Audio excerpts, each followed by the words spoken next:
Two developments on COVID-19 to know about, two sports stories to be aware of, and two different types of food that should be on your radar, but not necessarily on the same plate. So let's get through all of that today. We're going to start off in Russia, where we have a big headline today that Russia has developed the world's first effective COVID-19 vaccine. A couple things to know about this headline. We don't have any supporting research published at this point about the efficacy of the vaccine, and there's lots of questions about whether or not Russia actually put this vaccine through the proper trials. We want large trials over a period of time to test the efficacy of vaccines. Why is that?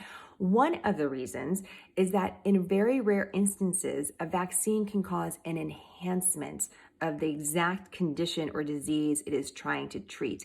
And we only know if that's happening if we test it amongst a large group of people over a period of time. That's something that we're doing in the United States, and it's something that we're going to look for as we see vaccines come to the market. So something you should know about that. Vladimir Putin rarely talks about his personal life or his family. He did mention that his daughter took the vaccine as part of a trial. Sort of interesting to know about. She's not school age, but a lot of parents are talking about their children right now all around the planet as we're looking at hundreds of millions of children trying to go back to school during this global pandemic. One of the conversations that's happening in Europe amongst different governments there is about how to keep transmission rates low in order to make sure that we allow the most benefit when children return to school. Yes, transmission amongst young children in COVID-19 seems very low, but it's a risk for older students. So the lower the transmission rate or infection rate, the better for the communities overall. One way that governments are looking at doing that is, in order to keep the daytime schools open, is to really shut down nightlife. So shut down the pubs, the bars, the restaurants further than they are right now. What do you think about that?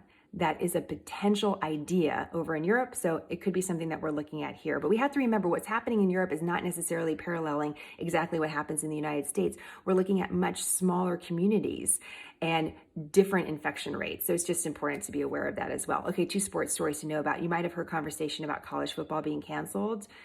It wasn't canceled yesterday, but there's some big meetings happening today about different conferences that we have to be aware of. I have a special contributor to Smarter News that's writing up a piece for us that looked at some historical context for this during the 1918 pandemic. And guess what?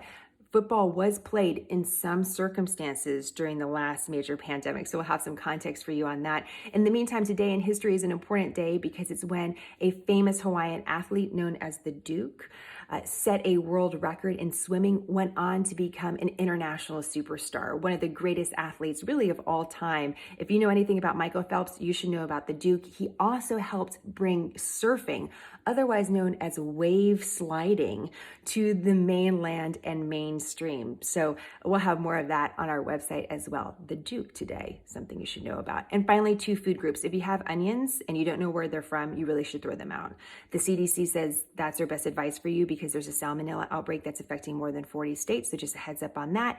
And then final quick story about the CDC. We'll end on a little bit of good news today.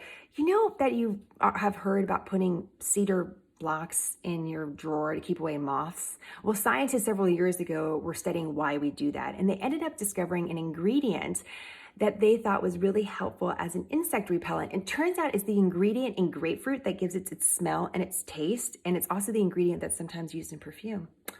Turns out it's a great insect repellent, and the government has now approved it for use in insect repellent. In a couple years, you might be seeing it on the market. So what makes it really effective is that it's not oily, it stays on a really long time, and it's naturally occurring. Like, really cool. So if anyone wants to develop a smarter perfume that smells super good and also repels bugs, call me. Maybe it might be our first product. I got to think big, people. We got to think big for Smarter News. Let me know what you think about that. Have a great Tuesday, everybody. And we'll always have more on smarternews.com.